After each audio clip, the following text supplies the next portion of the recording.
Carlos Nelson with Cascade Sports, and tonight we have a special guest on, and I'm going to let Coach Courtney Epperson uh, give you a little the down low on his daughter, Brijhana Epperson. Hey, Coach, welcome to the show. Thank you. Thank you. I'm Coach Courtney Epperson, and this is my daughter, Brijhana Epperson. We are a father and daughter team boxing. We are members of the USA boxing community. Brijhana is currently a 14-time national boxing champion. She's been boxing since the age of 9.5. We registered with USA Boxing. We started at home in our garage, and it's just blown up from there. Um, I just started by teaching her self defense tactics. She came one day and said, look, I want to get it in with other people. I'm like, I said, as a dad, I was a little scared. Like, you sure? And she said, yeah. So we went to the Whatsoever Community Boxing Center, and it's been on ever since. Where's that located? That's off of 12th and White or Drury, one of those streets down there. All right. Brijhana, Yes, you sir. not flinching? Hmm? I said you not flinching. You know how? No, sir. Yeah, yeah. You going in at it. Mm-hmm. Brijhana, tell us a little bit about when you first started boxing. Uh, Take us through a progression. What it was like when you first started. When did you really feel that this is something I really want to get into, and uh, talk about that, and talk about how did your peer group, your friends, your girlfriends, and different people, how did they respond to some of this? Floor is yours. Okay, so I started when I was 9 years old, and it was just a self-defense type thing. Dad wanted me to learn self-defense. And about 12 at 9 years old, I had my very first boxing match, and I can definitely say I was very nervous. I was very nervous. I was pacing the floor, like walking back and forth. My dad was like, "Can you sit down? Because you're making me dizzy."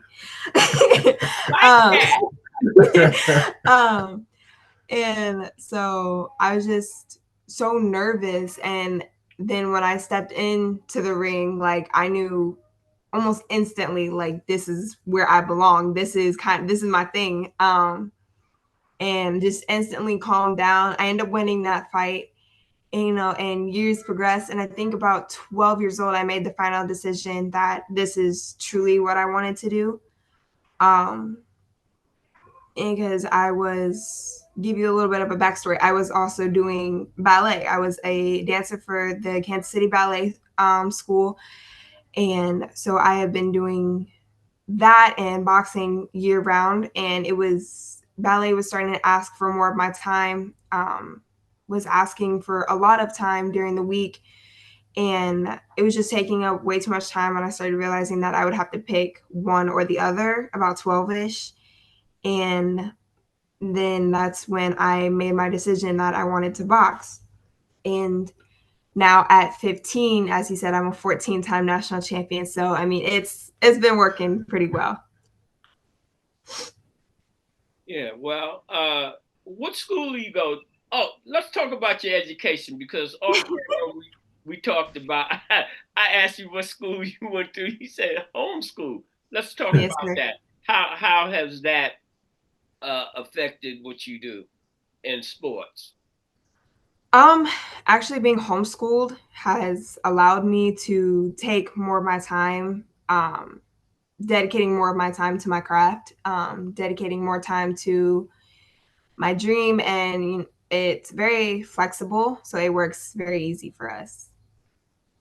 Hey, Dad, fill us in a little bit more on her wins and where she excelled at. Right now, Brianna is. We have about 40 fights. We're about 28 and 30 and 10. Mm. 30 wins, 10 losses. Like I said, within that 30 wins, we have um, 14 national titles to our name. Headed to Lafayette, Louisiana next weekend. Next week, matter of fact, Wednesday we'll be leaving to go to Lafayette, Louisiana for the all women's tournament. she's aiming for that 15. She said she got to have 15. I said, let's go get 15. Let's go get it. But yeah, that's for her homeschooling allows for her. We're up early in the morning. She's a go getter, so 5 o'clock in the morning, 6 o'clock in the morning, before we even start school, she might be outside. It's nothing to come down our street and see her outside running, running sprints up and down the street. She's a self starter, so I said to myself, okay, if we're going to really do this, because I was a barber, also. I was off of Snipe Bar and Blue Ridge, Headliners Barbershop. Yeah, I'm doing a documentary on Sportsman's Barbershop right now. That's 59th and Soul Parkway? Yep, that's where I used to get my hair cut for 30 years almost. Really? I grew up right around there. I used to go there when I was a kid. Brown. Yeah. So yep. I lived in Sheridan. So back on young lady here. So I was asking you about homeschooling. Do you miss being in having other people your age around you in that type of setting, educational setting?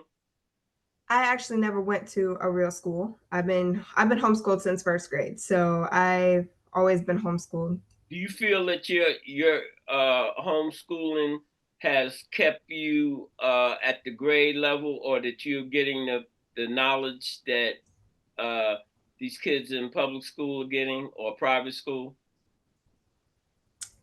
I believe we're above the public school level. All right, because that's what, let me say this. My belief is that you can't be giving your kids these strangers that you don't even know, and they're not doing well. And school tends to dumb you down and make you conform. And for someone like yourself that have big aspirations and what have you, they tell you get in line and be like the next person. And right. It seemed like early on, you said 9, you got in the ring, you like, this is me. I don't know what anybody else is doing.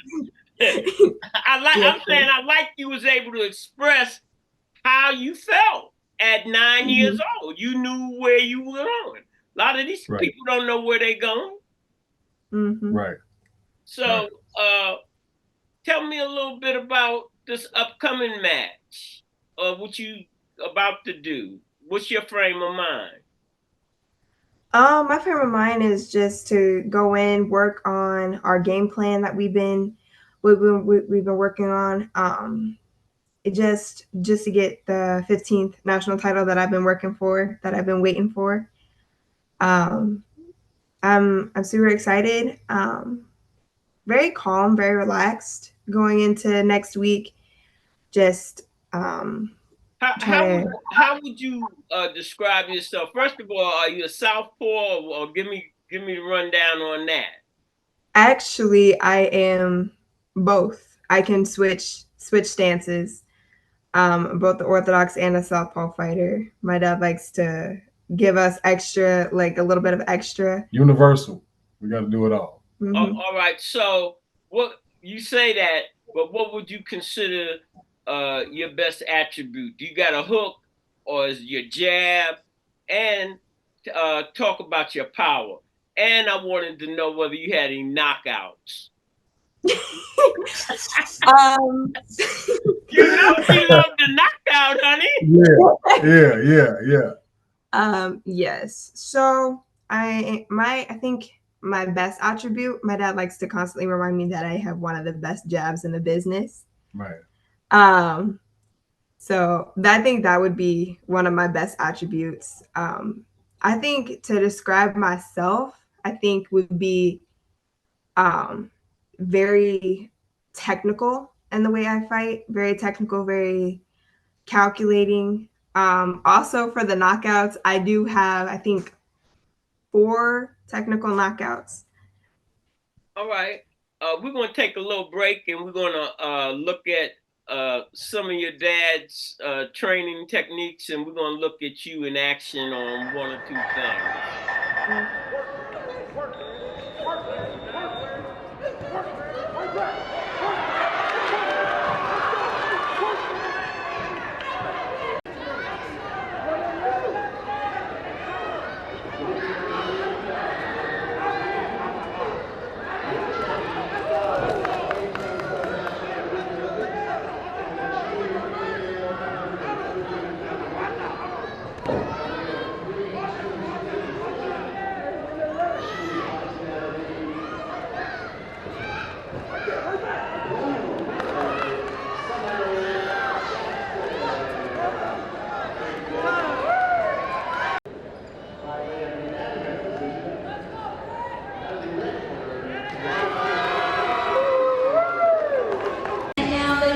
Receiving the 2024 Junior Olympic 125-pound gold medal from Missouri, Brijhana Epperson.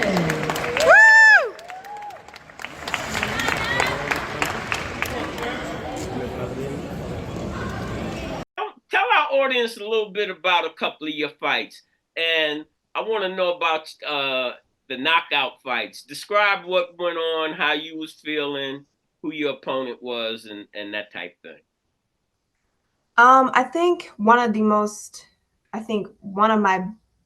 I would say probably one of my best technical knockouts was when I fought a girl named Sierra Tanny. She was from Illinois, I believe, and she was a very strong fighter. She was very, come forward, and I just managed to use my jab and was switching in and out. And I remember I was so excited because it was it's the biggest tournament of the year in December, the national championships.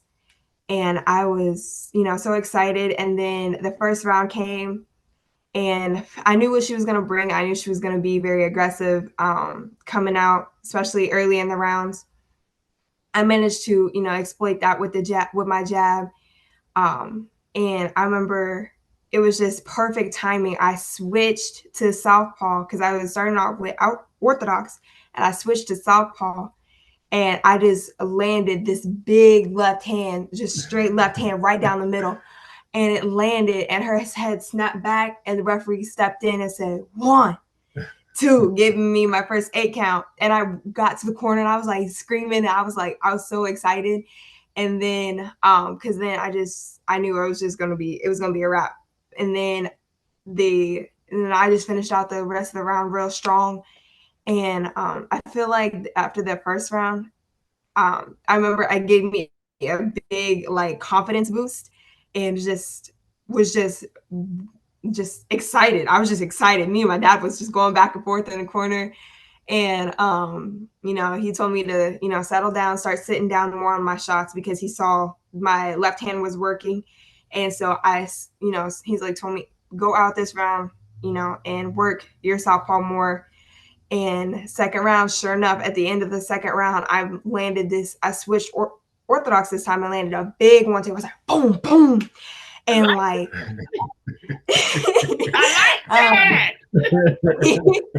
And it was big. It was just probably the bigger than the first 8 count. And the referee, sure enough, stepped in and said 1, 2, and gave me the second 8 count. And by that time, I'm just bouncing around. I'm super excited.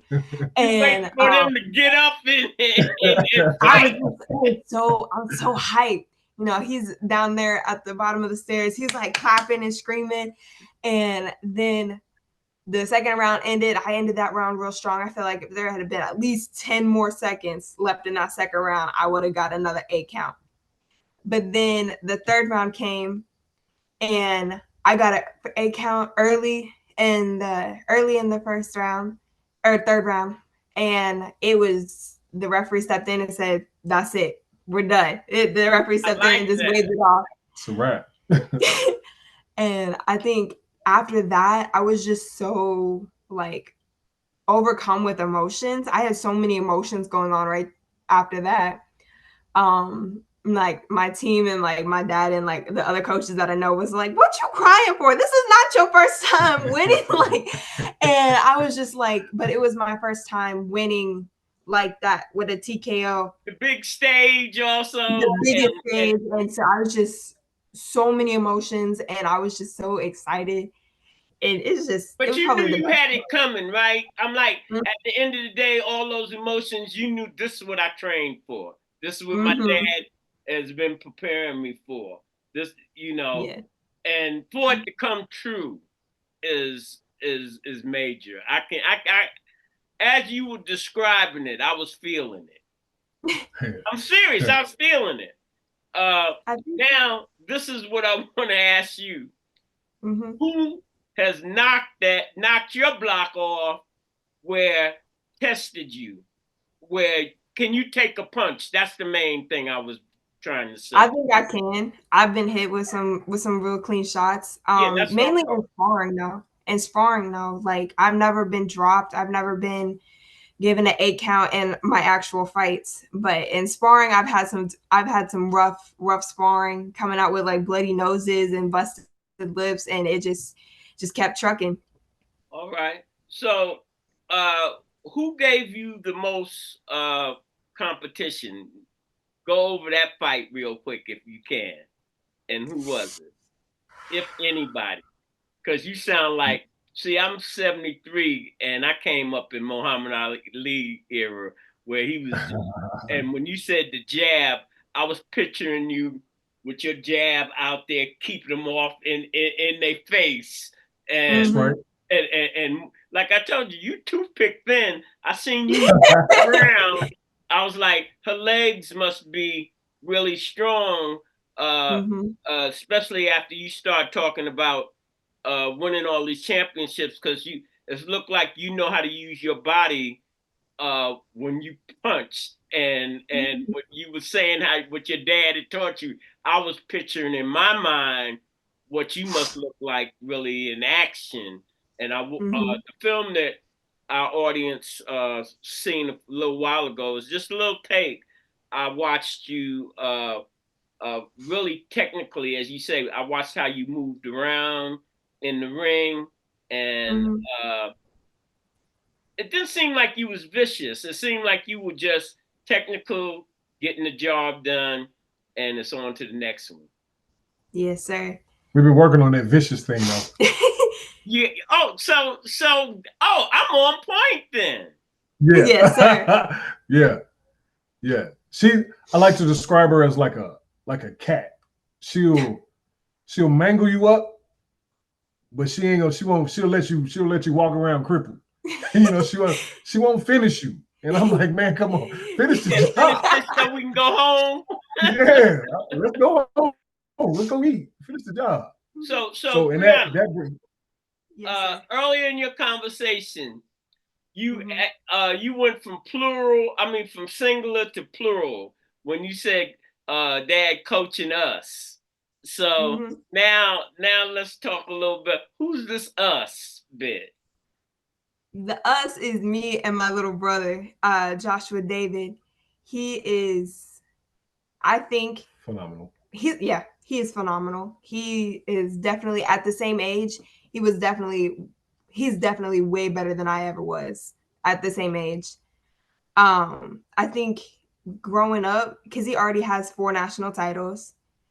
How old is he? He's 9. He's about not even 10 yet. Yeah, he's gonna turn 10 in a few months. And so he will definitely be one of the biggest problems in USA boxing. For all the other kids, he's gonna be a real problem. So Dad, we're gonna bring him back on. Maybe when is his birthday? October 28th. We bring him on for his birthday, and you on to talk a little bit about. So let's talk about this upcoming trip, and what are you expecting? And do you even know who your opponents will be? I do know who one of my opponents is. It was one of the girls. It got some, I'll say, it was some favoritism in the fight. Her on her side. Go ahead. It was some favoritism on her side. She was from Nebraska. That's where we fought, in Nebraska. She was from one of the biggest gyms in Nebraska. Not making excuses. I was off that night, wasn't having a great night. But I still feel like I did what I was supposed to do. I still feel like I could have came out with the win. But that's who I'm expecting to face in Lafayette, Louisiana. It's personal. Mm-hmm. Hold it. Well, do you remember? Let me say this. Do you remember me saying who my champ was? Muhammad Ali? Mm-hmm. All right. Well, I was in high school, and my dad had tickets to the fight when he fought Frazier.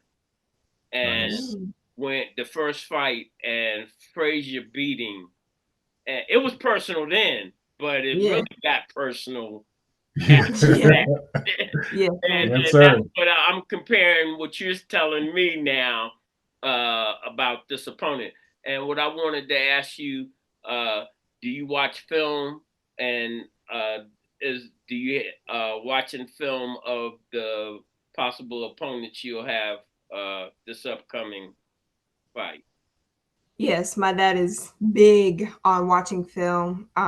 He'll stay up for hours even after we go to bed, watching the sparring, watching the fights, watching the people we will be facing, and coming up with game plans.